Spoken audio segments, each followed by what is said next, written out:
Each episode of the Lion Goat podcast is completely improvised. Expect comedy. Do not expect consistency or sense to be made. This is random nonsense for your amusement. I am Podbot. On today's episode of Adventure Guild, we meet Gordon Lightfoot, the host of Dungeon Diaries. You'll be enthralled by his guests from the Silverwind Adventurer Party as they reveal the exciting outcomes of their latest death-defying quest. Stay tuned for the mind-shattering ending. Warning: the following podcast contains explicit material intended for emotionally immature adults. Trigger warnings for this episode include discussion about adult themes, violence, profanity, murder, sexually explicit behavior, political incorrectness, animal, emotional, mental, physical, sexual, and substance abuse. It might rot your brain.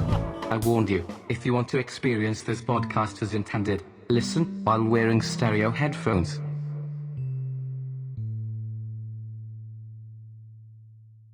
Welcome to your next experience of the great beyond. Hail and welcome, all you fine, fabulous patrons of the Crimson Banner here in the heart of Central City in the fabulous golden land of Andoria. I am Gordon Lightfoot, your host of Dungeon Diaries, and today with us is Baldin Bronzebeard the Dwarf from the Silverwind Adventurer Party, fresh back from retrieving the Sword of Bonds. Baldin, tell us all about it. What did you say that I'd recovered? The Sword of Bonds. That was the quest you guys took off the wall like a week ago and then went and you're back now? The Sword of Bonds is a name that the man gave the sword. The name that we call it in the Dwarven League is unpronounceable to your kind. Well, I'm all ears. I love the Dwarven language. It's beautiful, you know? If you would like to hear its name... That's right. I would like to hear that. Softness, your kind is the name. Yep, that's hard to pronounce. Yep, yeah, that's why we call it the Swords of Bonds. The humans do, because, that is awfully difficult for us to process. Our tongues don't seem to roll the way the dwarves do. But, you dwarves are fascinating folks. And tell me, what can you tell me exactly about the sword besides its unpronounceable name in the human tongue? The Sword of Bonds possesses a great power. Anyway, now you and the Silverwind Adventurer Party, how many partners do you have in this party? 5 remain of the party we started. The mission was 7. And how many did you start with? I just said we started the mission with 7, man. Oh, okay, all right. Well, no need to be snippy. I know you're fresh back off the road. Have you had a plate? Thank you. Get you some venison stew here. The Crimson Banner venison stew is fabulous to die for. Thank you. Or maybe a mug of ale or 3. I know you dwarves love the ale. Oh, yes. We do love a grat of grog. So, Thank you. What? Where? Your hospitality is warm felt. What now? Thank you for the stew. I appreciate it. Oh, yes. A warm belly, a full belly and a warm ale does the heart good, I think. It does everyone well. I recommend it to maidens, and children alike. Your hospitality is well received. Pardon me if I seem a bit grizzled in my age, but it comes hard to trust a man who's willing to sit down and spend time talking. So dwarves don't like talking? I am a dwarf of action. Oh, you're a dwarf of action. Well, that's what we're here to talk about. Your actions over the past week. Tell us about your adventure. How did retrieving the Sword of Bonds go? Obviously, you've lost 2 party members, and that is a travesty. And could you tell me about how you lost them? Were they killed by kobolds or perhaps goblins? A kobold got one of them, and a goblin got the other, but there were many. They were great, brave warriors. Oh, of course. Many a battle had we fought over the years. It was a great surprise that a kobold got the better of us, but he was a sneaky jape. Was he? Stabbed in the back. Stabbed in the back? That's kobold behavior. In the darkness, out of the shadow. That is certainly kobold behavior, sir. They are not to be trusted. They're wily little critters, I tell you. The little bastard had green skin. And his nose dripped of matter. I think he would have killed us with a disease had he not stabbed us with his stealing knives. I don't know if the kobolds actually have diseases. They're pretty, they like caves and dark places and dank, icky. They just like muck, I guess. I don't know if they're disease-ridden, or they could be. I don't know. We'll have to get an alchemist on to, or a mage, Dr. Mage, someone with a healing... Reminded me of an evil little rat with his beady eyes. Well, they do. And his giant nose. They do have beady eyes and big snotty noses. That is accurate. How many kobolds were there? And did you kill them all? You and your party members. One can never kill all the kobolds, for they scurry in herds like pestilence upon the cave. We killed as many as we saw, but we only counted 4. That's why it was such a disheartening moment. My friend Zon Tarbelly.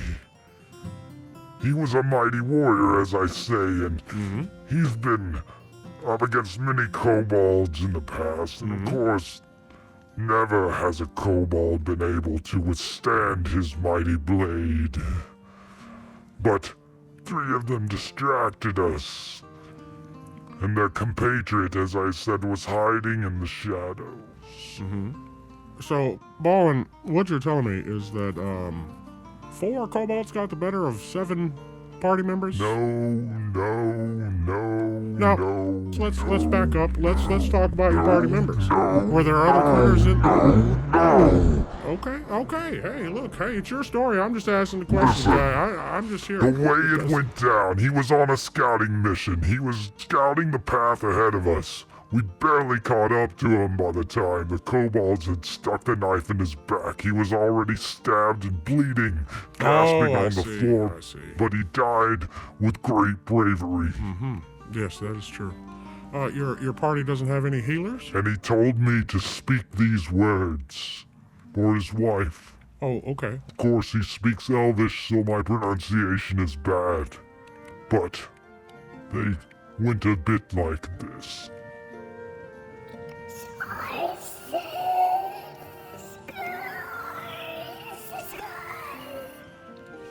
That's the best I can pronounce it. Well, Elven is also a hard language. It's a hard language for everyone.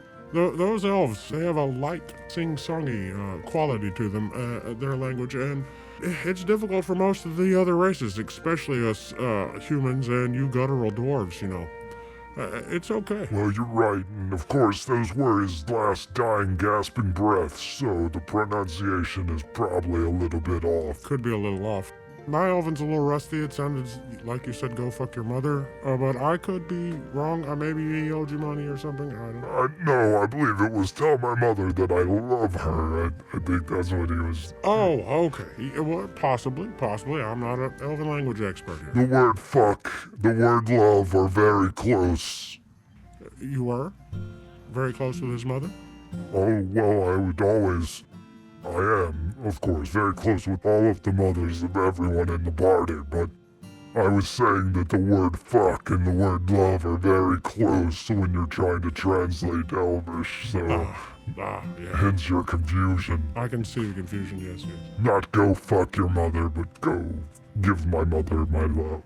I think that was... Well, yeah, I believe that was... You have to have that was how it a discerning tongue, really, in those instances with the languages of the realm. Well, I was the person in the party closest to his mouth because of my stature, and that's why I heard him maybe a slight bit better than the other folks in the party.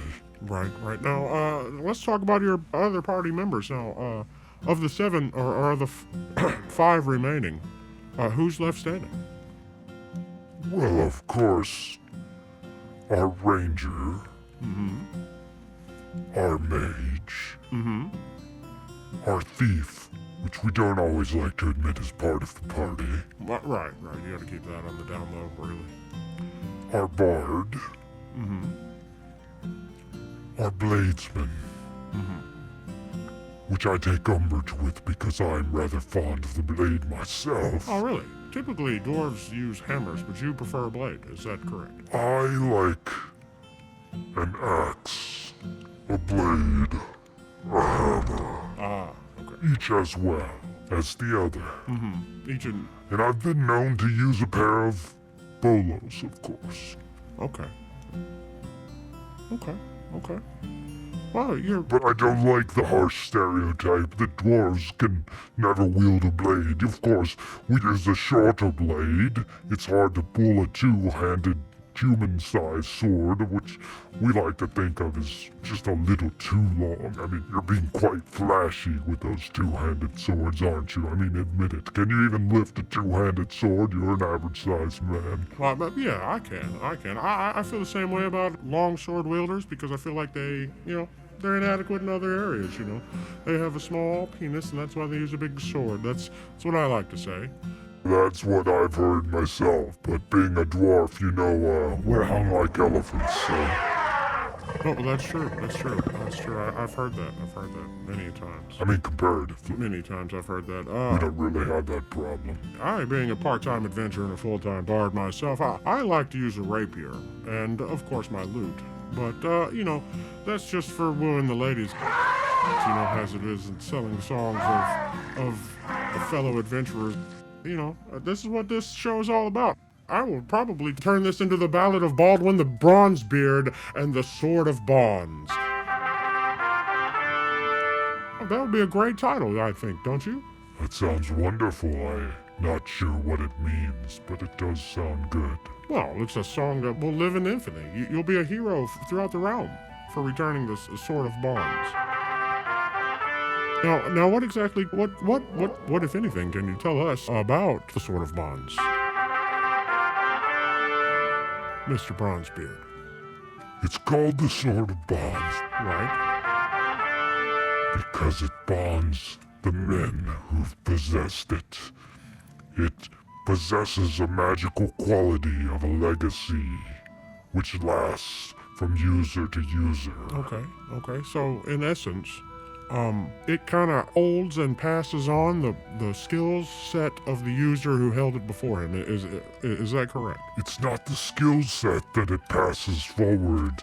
It's more like a memory. Oh, okay. Each way that it is wielded by the skilled wielder, if you will, the wielding of the wielder. In the wind, in the willow of the wielding of the wielder. Correct. The oneness of the wielding, whether it be a winsome wielding, or windy wielding, a wanton wielding, or a wonderful wielding. It really makes no difference, but the weapon remembers the wielder as well as the wielding, and the next wielder of the weapon can learn from the previous wielding that the weapon was wielded by, if you will. What now? So, if you're not such a great weaponsman, when you begin to wield the Sword of Bonds, you gain an almost magical weaponry skill of all of the wielders from times past. Am I making sense? Oh, yes. That makes wonderful sense. So in essence, the Sword of Bond retains the wielding, the swordplay moves of its previous wielders. Is that its? No. Have you wielded it yourself? Did you find a boost to any of your skills? One must be careful when wielding the Sword of Bonds. Well, absolutely. It's a sharp cutting tool, yes. It's very dangerous. It also carries with it the personality of the previous wielder. Oh, really? If the previous wielder was evil, it can possess a man with a character rather unpleasant. Now, I did notice on the quest board over here that the Sword of Bond's retrieval was really up there. It's like a... Now we will take a break for some advertisements. Please support our sponsors. Well, look who it is. I had riches at the last. Excuse me? The innkeeper was talking in the background. I'm not sure. Oh, okay. I think he was saying hello to another patron. Well, Valdemir, I am trying to run a show over here. I'd appreciate it if you just keep it down. Oh, please, regale me with your tales. I appreciate you letting me use the space. You know, Regale me. No. Yeah, I mean, I'm giving you all the credits. I'm shouting out the specials over here. Oh, please. Yeah, that venison stew is great. My particular favorite, whenever I come to the Crimson Banner, is the Plowman's Lunch Plate. Now, it's the Plowman Special, right? It's just a hunk of bread, a hunk of cheese, and a little pickle. It's to die for. You know, it's a light nosh, if you will. It's great. And Valdemir himself, he prepares this cheese and the bread. Right? Right? Do you make the pickles too? Mwah. You get a variety of pickles. You get a dill, a spicy, and a sweet. If you like any of those, I prefer the dill myself, then just come on down. Come on down. Get you a mutton plate if you come down here.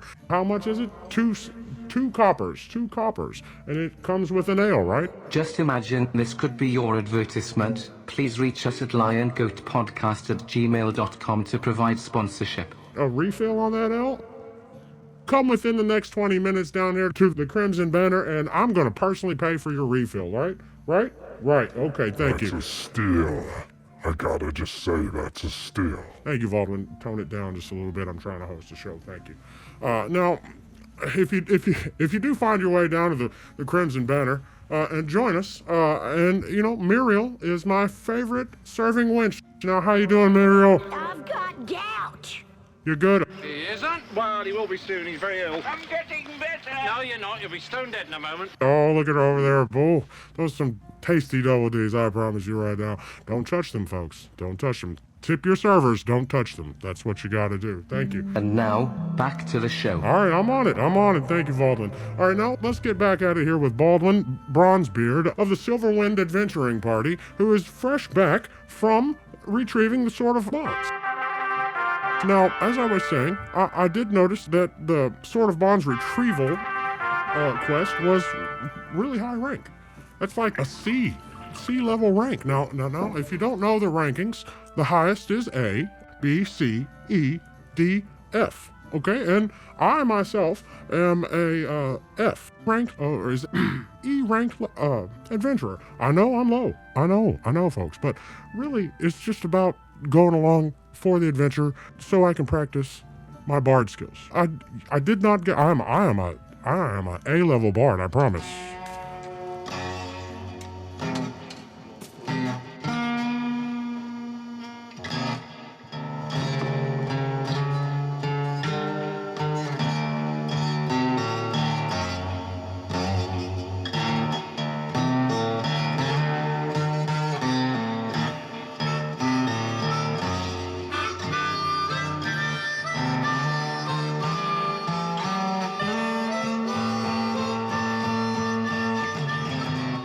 But I am an E-level, E-ranked adventurer. That's just how it goes, you know?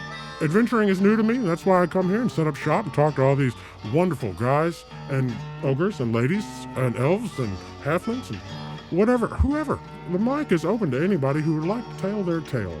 But we are currently with Baldwin Bronzebeard and, Well, I did leave out one of my party members, and I would be remiss if I didn't fully disclose all of the party's name, because I want to give credit where it's due. We do, of course, also travel with a bard, Bailey the Bright Skin. oh yes, he's a very excellent balladeer. His lute fretting is phenomenal, I promise. You'll be blown away. Not to mention his flute. Oh, right. Of course, those two, the flute and the lute, don't go together often, consecutively. Well, they are hard to play together for one individual. But Yes, I mean, you can. every time I see him over in that little tavern across town, he does it really well. He has like this little thing that goes around his neck that holds the flute in place, and he's talented bard, top tier. If he's in your area, I highly recommend checking him out. You're gonna love it. Puts on a hell of a stage show. And of course, the fairies finger the lute for him while he's Yes. strapped into the lute. I mean, one could never finger the holes of the flute if you're playing the lute at the same time. I mean, you could do a sort of rhythm thing with the right hand and a fluting thing with the left hand, but one has to use a special tuning of the lute, of course, to accomplish that sort of thing, and I believe he could pull it off. It's a rare occasion when he has the need to do that, of course. The payout on the Sword of Bonds quest was large sum because it's a high rank. How much was that? I'm not allowed to disclose too much about our patron, Oh, but they requested that we acquire the Sword of Bonds so that they could use it, as I mentioned. And he really didn't want to disclose the amount of payment for the, because it could be a bit flashy if everyone around the township or the countryside knew how many bags of gold we were paid. But just in answering that question, you might get an idea. right. A handsome sum. It's probably a lot better now that it's being split 5 ways instead of 7. It's a bit tacky to say it in that way, Well, I realize, but I but would expect nothing less from a human. again, sorry for your loss of your companions.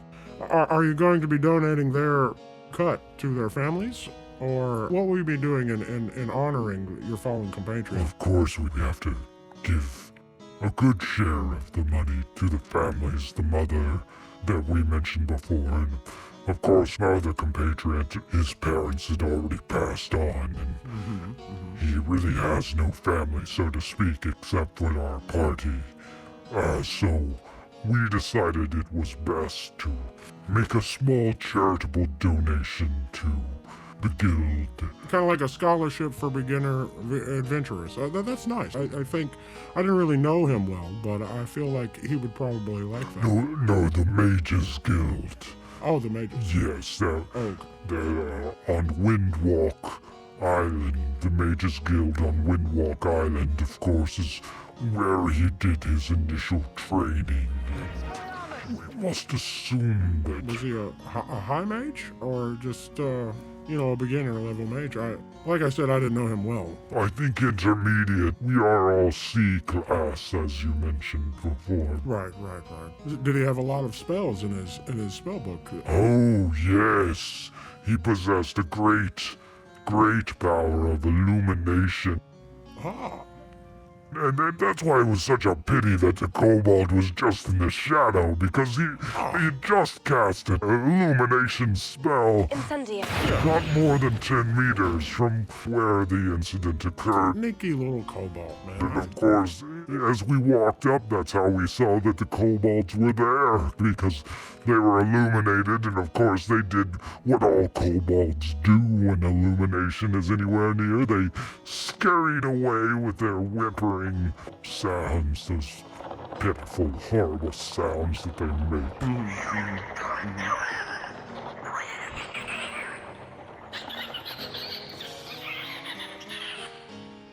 So, despite just the 4 kobolds, was there anything else guarding the Sword of Bonds? There were no slimes or... Kobolds were the least of it. That was at the very beginning of the adventure. Oh, they were the least of it. We had just got into the mouth of the cave. Oh. Of course, there were many things we had to overcome. There was the great Banshee of Wall Oh, no. that we faced, and, Those are hard. well, yes, I mean, her voice still haunts me. To this very moment, I believe she'll haunt me for the rest of my days. Have you heard of Banshee before? Oh, no. Unfortunately, I have been nowhere near banshees anytime like I said, I'm just an E-rank adventurer, and I don't get taken on the big quests, really, because, well, basically, I don't want to die. I just like to sing about the adventures I have, and I have taken on some slimes by myself. It was a solo party adventure that clearing out some slimes and some spiders out of a few basements, not really dungeons. I mean, you guys were major league dungeon crawling with this sort of bonds quest. Slimes and spiders can be quite the foes if you're in the wrong situation. I don't think you should downplay it. Right. They gang up on you fast. They come on. I mean, I was surprised how fast slimes move, and they eat anything. I mean, I will never have that sword again. They just sort of slime over it with their pseudopode. That's true. Like, they ate the leather hilt off my sword. I can't use it. I guess I gotta go see Bar and the blacksmith. Now we will take a break for some advertisements. Please support our sponsors. Shout out to Bar and the blacksmith down the street here, man. If you just find yourself in the nation of Andoria, in Central City, go on down and see Bar and the blacksmith. Come on over to the Crimson Banner. Get you a meal, get you an ale. Pick you up a quest and put a little coin in your pocket for spending on the, on the ladies or the track, whatever you like. Just imagine this could be your advertisement. Please reach us at LionGoatPodcast@gmail.com to provide sponsorship. And now, back to the show. There's so much you can do here in Central City. Oh, it's a great place to live, and it's a great time to be alive. And I'm glad that you survived your adventure. Baldwin? Do you have children? Do you have children? No, sir, I do not. I'm living the single life these days. Do you have siblings? Well, I had a sister once. Was she older or younger? She was older. Okay. Dragged to death by a mule. I'm sorry to hear that. Well, it was tragedy. Tore our family apart, really it did. If you could imagine the mule being reined with meat hooks, and those meat hooks dug into your sister's face, and the sound of her squall she might make as the horse ran from her.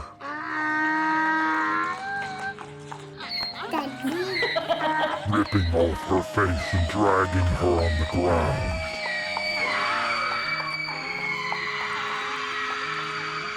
That, my friend,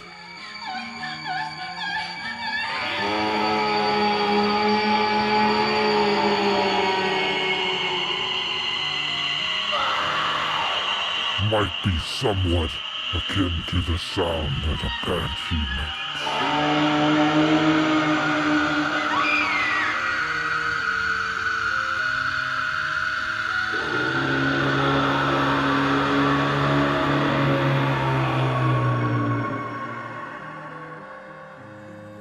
Oh, that's a horrible noise. And how did you know what happened to my sister? I didn't go into detail, but... Well, thank you for making me relive that traumatic incident. I appreciate that. I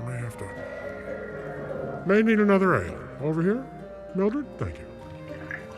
I had no idea that was... I never would have mentioned it had I known that was the case, sir. Well, how could you know? How could you know? It's not your fault. Don't take it so heartedly. Just, like I said, actually give us another round over here. Do you need some more bread? Perhaps a little cheese? That sounds delicious. Oh. How are you finding that venison stew, Baldwin? Again, your hospitality is wonderful. Thank you for this ale. Well, you're welcome. Now, what else? You said kobolds and banshees. So these monsters in this quest, in this dungeon, were all over the place, eh? Again, there were goblins as well. Oh, wow. Goblins. That's what happened to poor Henrik. Goblins. And then there was the ghoul. The ghoul? Oh, man. Now, this was a strange ghoul. It emanated a sort of glowing green.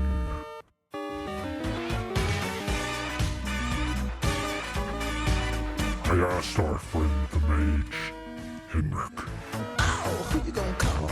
Dear, beloved, begotten, Henrik. Oh, I'm not a man for emotion, but there were many at night by the fire within Rick. Many a stew. He had this trick. He could make the spoon in the stew pot stir the stew by itself. While we sat around the fire and told our tales of our past valor and battle, the glory. Anyways, I'm sorry I'm distracted. The ghoul had this disgusting green emanation, and its breath reeked of death like the foul stench of a pestilence. Have you ever been to a village after a pestilence has left it? Oh, yes.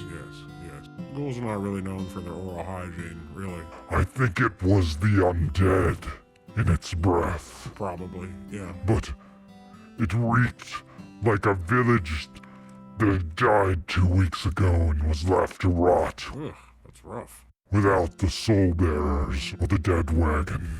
There's nothing left to do but burn that village to the ground, start over. That's been done. I agree. The dwarves are great fans of burning of the dead. Yeah, they won't come back. They won't come back as ghouls. They won't come back as zombies. Yeah, that's the best way of handling the dead, really. And not bad fuel for the forges either. No. I bet they make the fires burn a little extra hotter, don't they? At least they burn a little bit longer, yes. That's one thing about the dwarf that most humans don't understand. The amount of time we spend lugging the fuel down into the deep caves to feed the fires of the forge at the base, the heart of the mountain. We spend a great deal of time. Of course, there are some natural supplies of coal at the base of the mountain, but we must do an awful lot of logging. That's why so many of us are great with an axe. Oh, well, that makes sense. I bet you can fell a tree in a single swoop, eh? I mean, you look pretty buff. Well, thank you. I've been working on Pilates lately, but, it's... Oh, yeah. Thanks. Oh, yeah. Oh, no problem. Trying to get the summer body on, well, sometimes around the lakeside.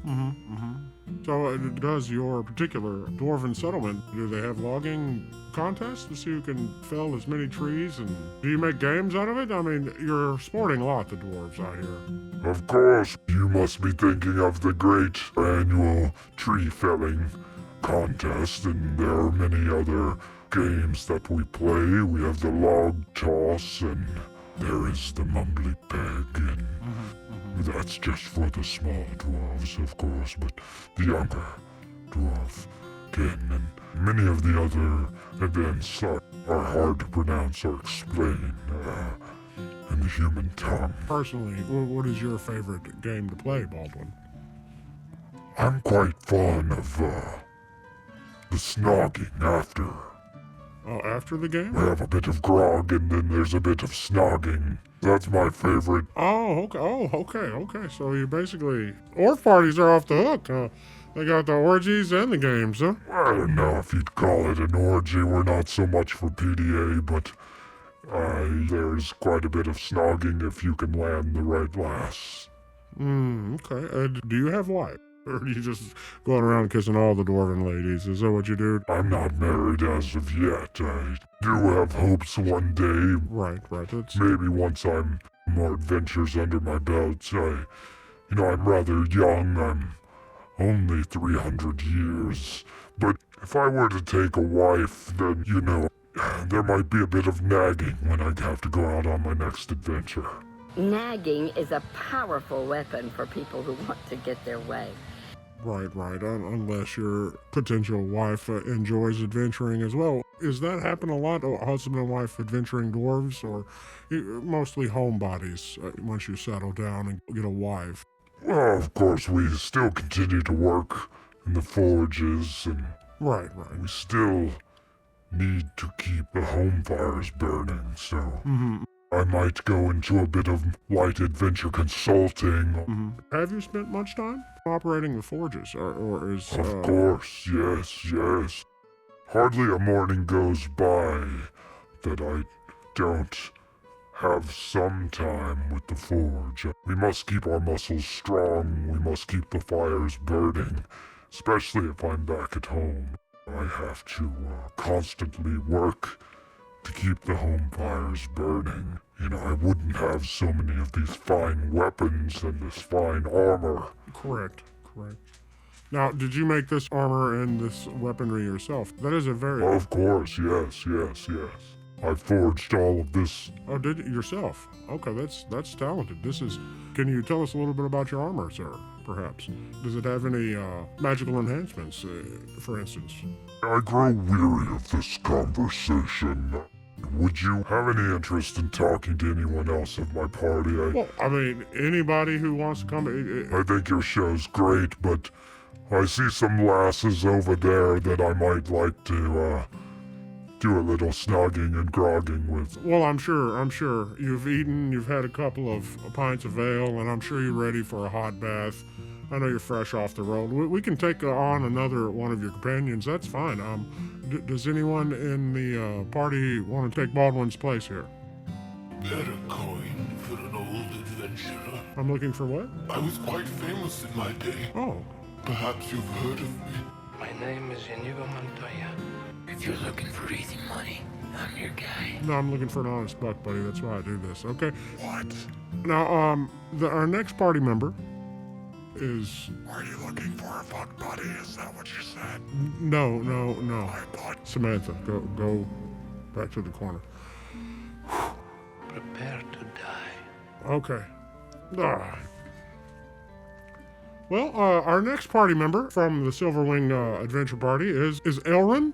She is a dwarf. No, not dwarf. I apologize. You're a halfling. Is that correct? How dare you call me a dwarf?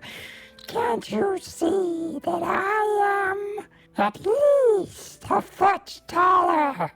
Yeah. An old copper beard. Well, no, you don't have a proper beard. You are a lady.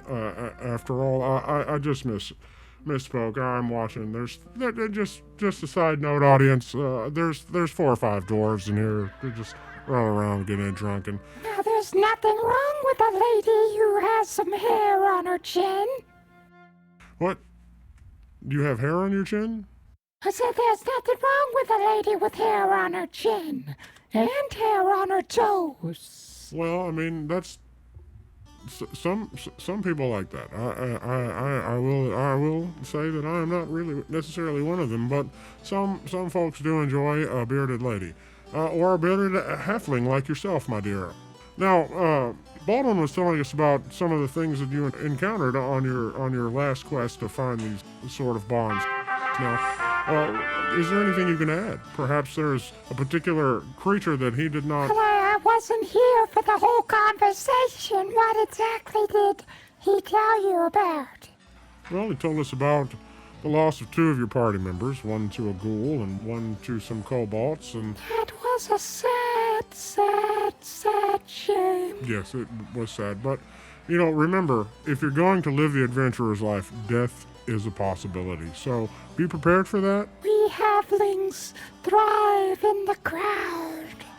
We love the members of our group with the strength of the love that we have for our families. Their legacies will be remembered forever. We will sing songs of them forever. Valdemir, get that dog out of here, man. This is an eatery. Our dogs will bark their legacy forever. Come on. We're trying to be professional over here.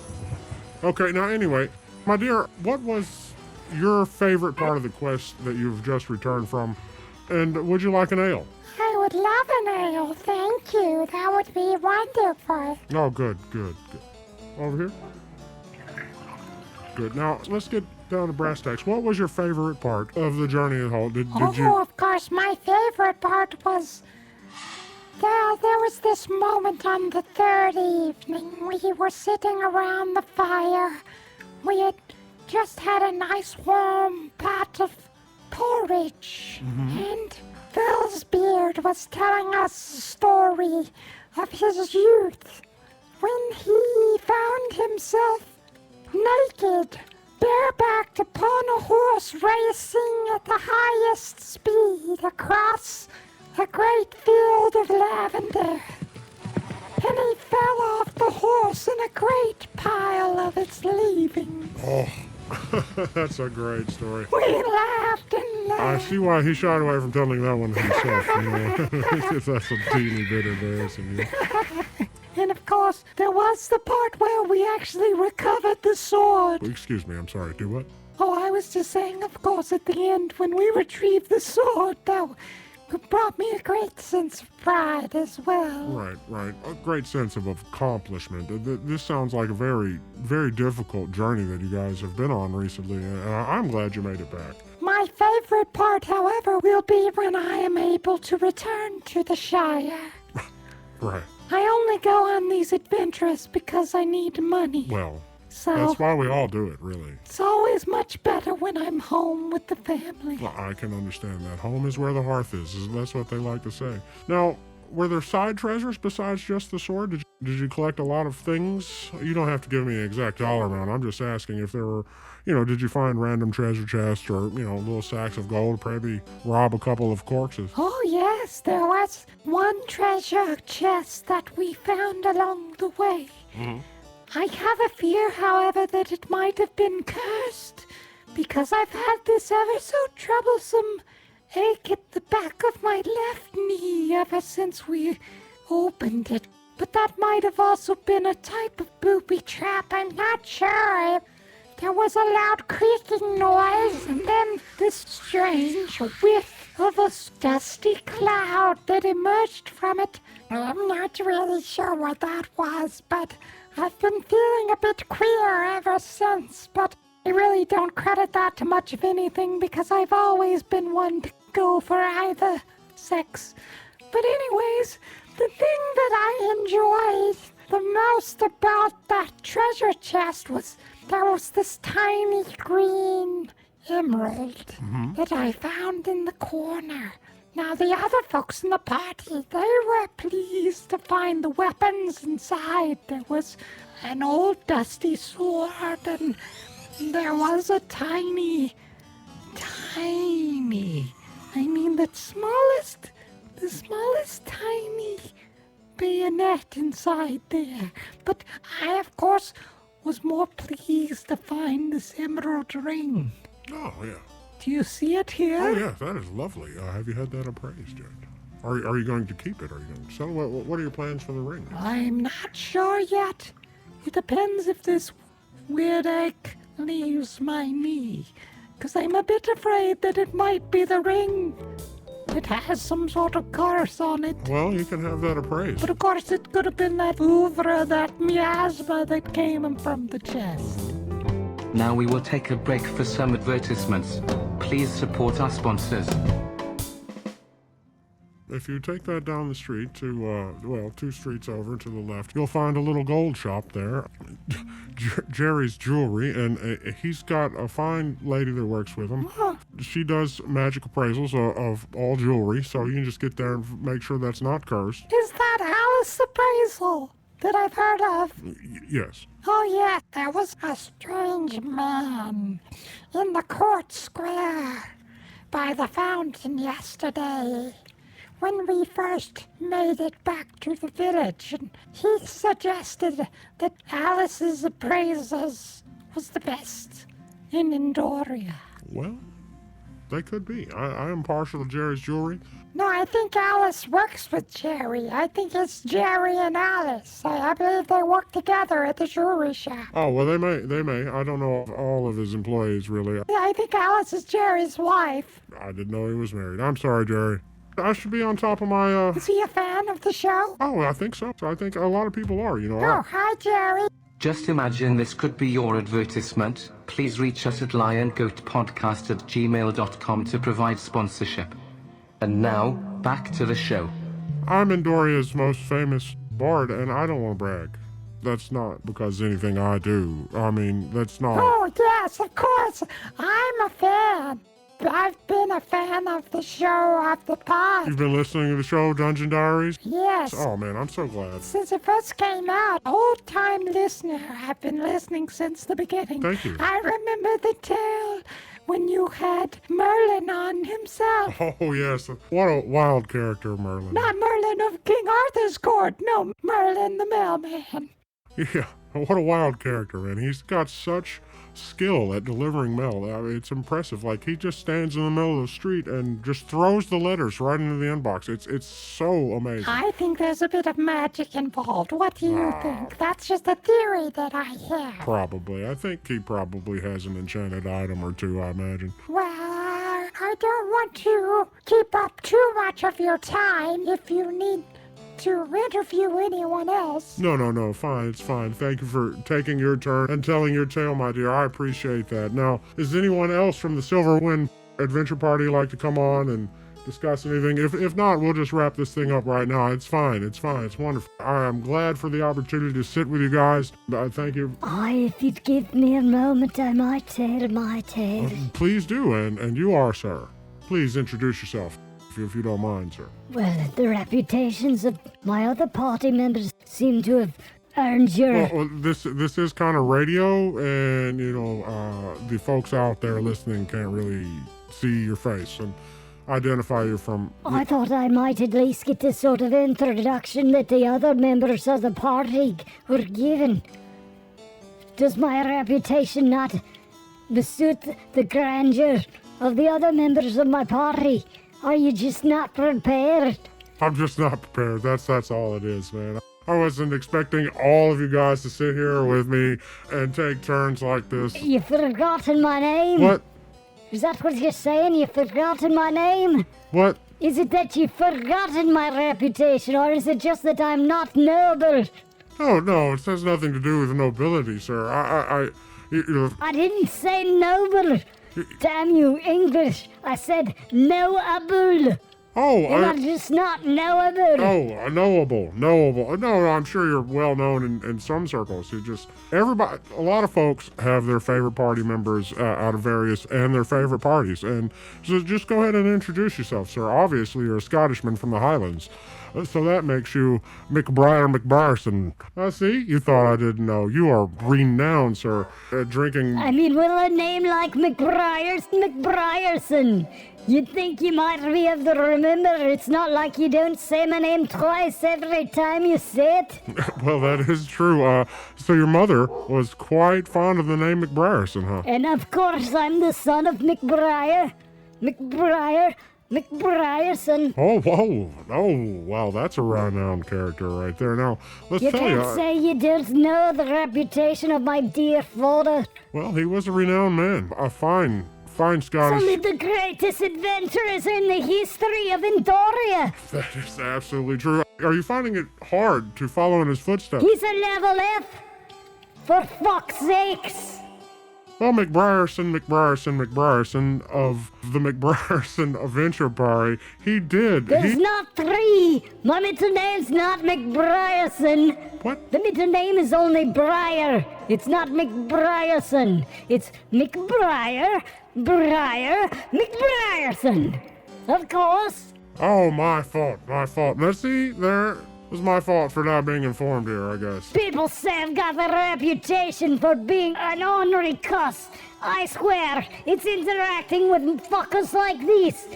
Give me this reputation just because I can't... Okay, Brierson. Doesn't even know my fucking name. Okay, so you just go right ahead and tell us what you need to tell us about how much you hate acts like this. Everyone who isn't you. What questions do you have? What do you want to know? I've about lost my patience. What can you tell us about your recent adventures with the group? Now, did you yourself find the sort of... I can tell you that they wouldn't have recovered the great sword of bonds without me. That's what I can tell you about it. So you're the one who found it. Initially, while on this quest, you're the one that saw it and was like, hey, there it is, guys. I'm the one that kept the party going with my great sense of humor. Yeah. And of course, I dealt the last blow to kill the greatest of the foes. Cleared the bloody dragon, didn't I? There was a dragon? Well, of course a dragon. It's not called Dungeons and Dragons for no reason, isn't it? I mean, they named the bloody game after me. After you? Oh, I didn't know. It's the McBriersons of that Gygax fellow. I call him a hack myself. Okay, all right, that's fabulous. That's good to know. I had no idea you were where the genre got its name. He wrote half those stories about my father when they were back in school. Back in school? What'd you say? I said he wrote half those stories about my father when they were wee ones back in school. Oh, I did not know. Of course. I did not know. If it wasn't for me, we would have returned with far fewer members of the group. Well. And if I had been on the scouting missions, all of the members of the group would have returned. I can guarantee you that. Well, how come you didn't take point then? If you're just a great scout, why didn't they let you take part? There seems to be some diabolical workings in the... Can you make those beasts shut up? Stop there barking in the background. They're constantly barking today. I know, it's Baldwin's establishment. Anyway, ladies and gentlemen, we're going to wrap this episode of Dungeon Diaries up.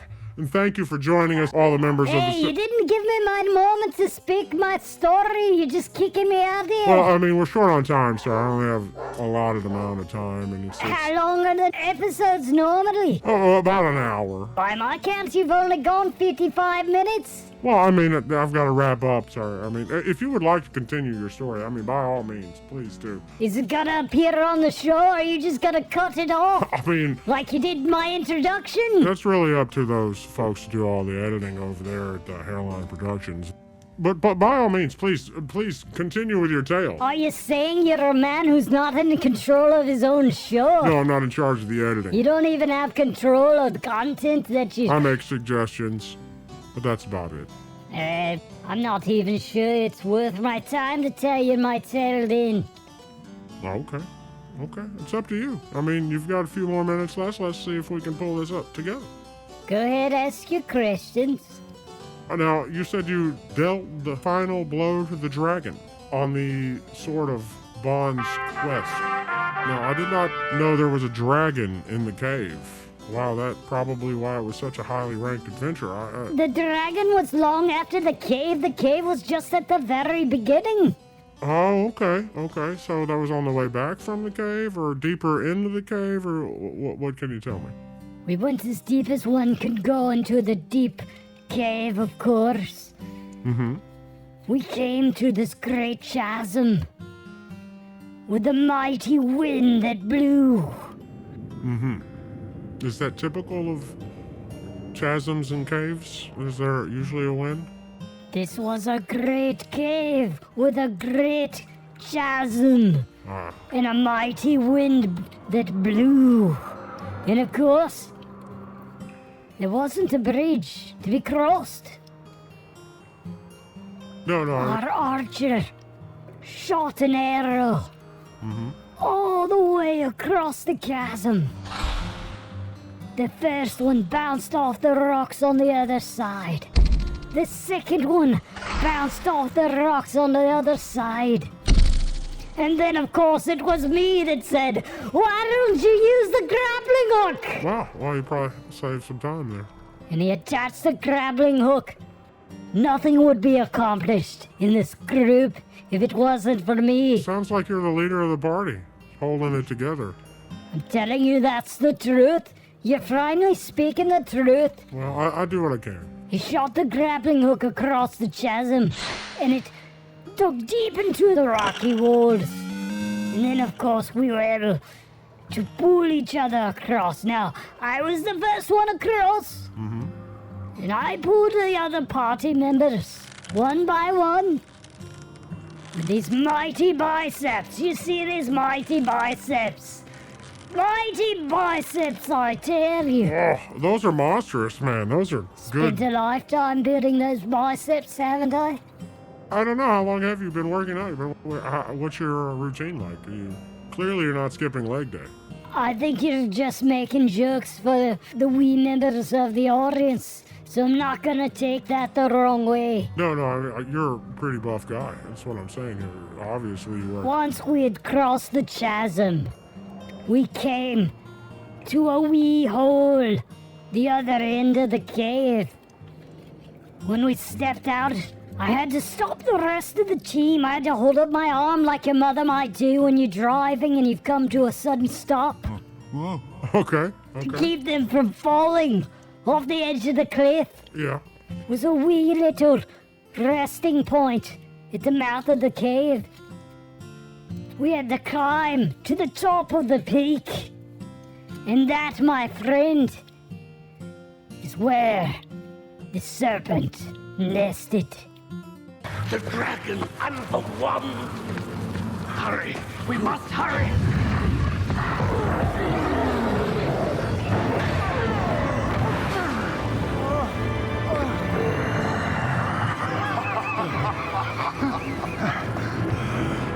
Big dragon? I mean, typically dragons are huge, but how big of a dragon was it? How many small dragons have you seen now? Well, I've only ever seen the one dragon that ripped through Riverdale a couple of months back, tore it to shit, you know? But he was quite large.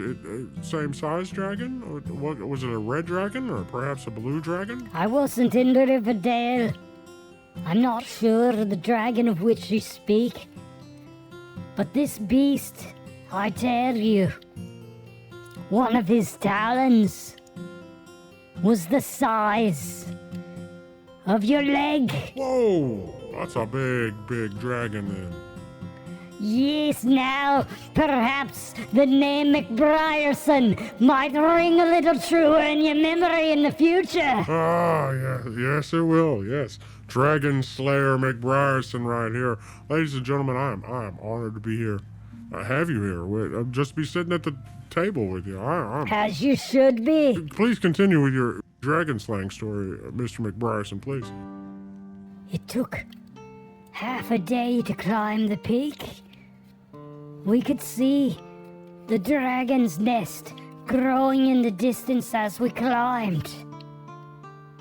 At first, we thought it was a whole village of nests. They were so large. We thought we'd happened upon a village of the dragons. Of course, they don't call it a village. I don't really know what dragons call it. I believe they call it a horde, perhaps? A brood? I'm not familiar. I don't deal with dragons very often. I'm not a dragon alchemist. I have no idea. But anyways, when we came to the nest of the beast, the foul beast, at first he was sleeping. Mm-hmm. He's talking in his sleep. Oh, can you understand dragon? The dragon language, the dragon tongue? I don't have the tongue. Ah. Not the dragonborn, even though I might be as great. Okay, alright. So, you attacked the dragon while he was asleep. Just snuck right by him, up to him, jabbed him in his scaly, soft underbelly, or? No, of course. The moment we got to the top, the halfling, God love her, she's a wonderful part of the party. I mean, she brings the greatest sense of joy and community with her. Yeah. But she can't help herself sometimes. She stepped on a twig. Now you've heard of how the fire of the wind of their mouths can burn a village. Uh-huh. Woe is it not in recompense to the mighty wind of the fire that comes from the dragon's bottom. The dragon let out a mighty wind. It let forth a great bellow from its bowels.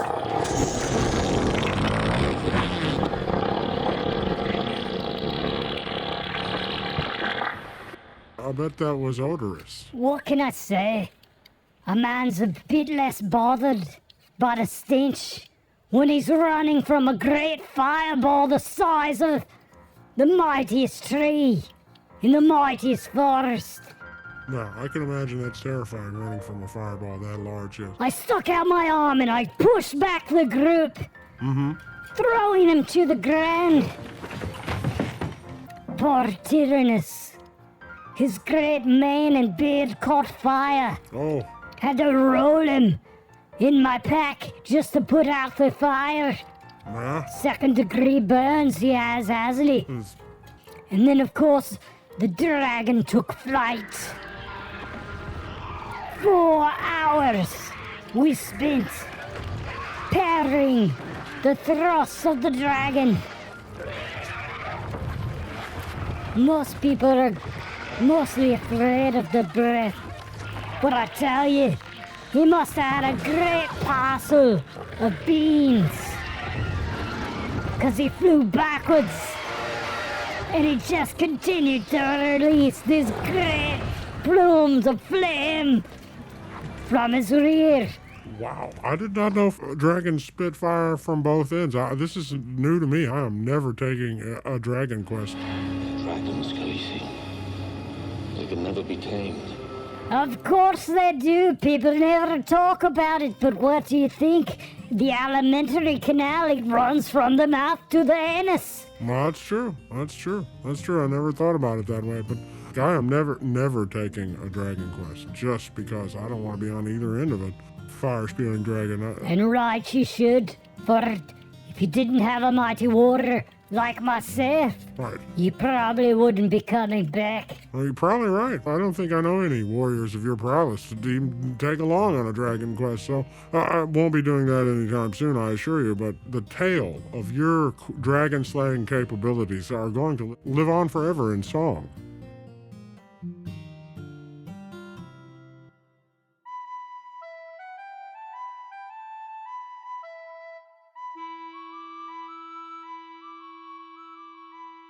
In Scotland's Highlands where brave hearts they never fear, the bravest hearts they never fear to beat. McBriar,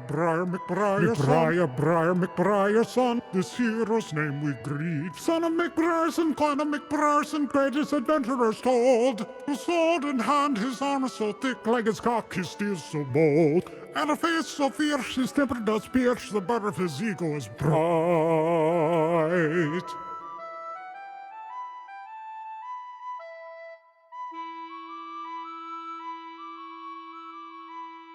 Deep through dungeons, caves, the party marched against goblins, ghouls, kobolds, the banshee song did wrong. The names of the fallen are mage and our warrior, the Hinrick and Tarbell is on. The bronze beat of bald and barred, the bright sky shepherd halfling too. The valorous old, the bold band with pride, did follow this monster through. Our hero, our friend, from now to the end, McBriarson's leader we know.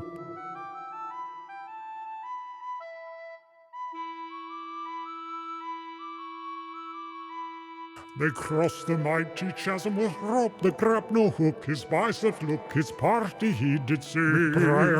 McBriarson, a charge led he against mighty wind from boughs of fiery wave. Up on the mount, the peak of the mount, so steep, so high, so wide. The nest of a serpent woke by fate, that there so great the dragon they did collide. The battle did rage, his stick it did blaze, its valley his blade would divide.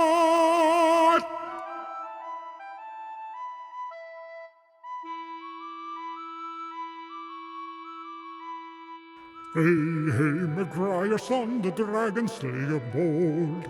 Hey, legend lives forever to be told. Hey, with Silverwind the party he destroyed. Nearly done in by snapping twigs, they did not divide. Even against the dragon's wind, the frames on its boughs they did transcend. McBriarson, the dragon slayer in Highland Son. The dragon slayer, McBriarson, survived! See? The audience seems to enjoy that. So, from here forth, no one will ever forget the Dragon Slayer McBriarson. They better. If I hear you forgetting my name again, I'll be giving you another visit on this here show.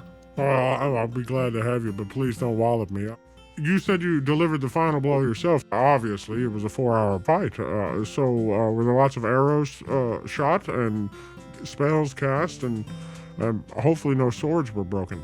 Everything your wee little mind can imagine. I tell you, it's like you've never been on a quest. Well, like I said, I'm an E-rank adventurer. I don't take on dragon level quests, man. I'm not that good yet. Maybe one day. I believe you said you were a B. No, I said E. That's low. I believe you said you were a bee like a little bitch. Oh, wow, that's some talk. Oh, well, you're going to say it because you're a dragon slayer. And I'm nothing to you. I see. I'm only a C myself. Saying that you're an E is like telling my father that you're next in line. In my village, those are fighting words. Well, okay. Trash talk from Dragon Slayer McBryson here. Wow, it's a whole new attitude for the show, I think. I appreciate you for being here. And thank you for regaling us with your party's quest, the tales and stories from 3 perspectives of the Soul of Bond's quest. And obviously, Dragon Slayer McBryson. I'm glad to have you here. Are we having a staring contest now? You're just so competitive, aren't you? Okay, well that's going to wrap that interview up. Okay, he just got up and left, folks. That is the great, legendary, soon-to-be legendary, Dragon Slayer McBryson himself. What an ass. Okay, thank you for tuning in to Dungeon Diaries today, and I'm so glad that every participating member of the Silverwind Adventurers Party was here and spoke their turn. I'm grateful to have them. I hope you enjoyed listening to these tales, and please, tune in next time, and always remember that the Crimson Banner is where you want to be at. I mean, this is always happening here. You can get your quest, you can get your meal, you can get your ale, and there's even some places to sleep on the back. And if you need a little churching up, a little training, keeping your sword game tight, the Crimson Banner's in-house instructor, Todd McFarrelson, is always here to lend a hand. He's master of every sword technique you can think of, and a lot of shield techniques himself. He's a great teacher. I have used him time to time. I am holding the sword correctly now. Thank you. Okay, I'm so glad you could be here, and thank you for joining us here on Dungeon Diaries. Thank you.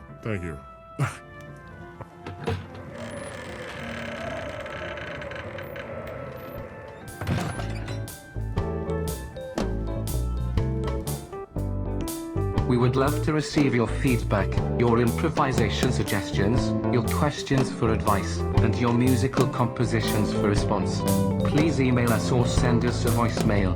Our address is LionGoatPodcast@gmail.com. Find, like, review, subscribe, and contact us on Facebook, Instagram, Patreon, Spotify, TikTok, YouTube, and X at LionGoatPodcast, all one word, LionGoatPodcast. Please subscribe to this podcast on your podcast player. We are available on iTunes, Spotify, SoundCloud, and anchor.fm/LionGoatPodcast. Please tell all your friends, enemies, and any strangers to listen to our podcast.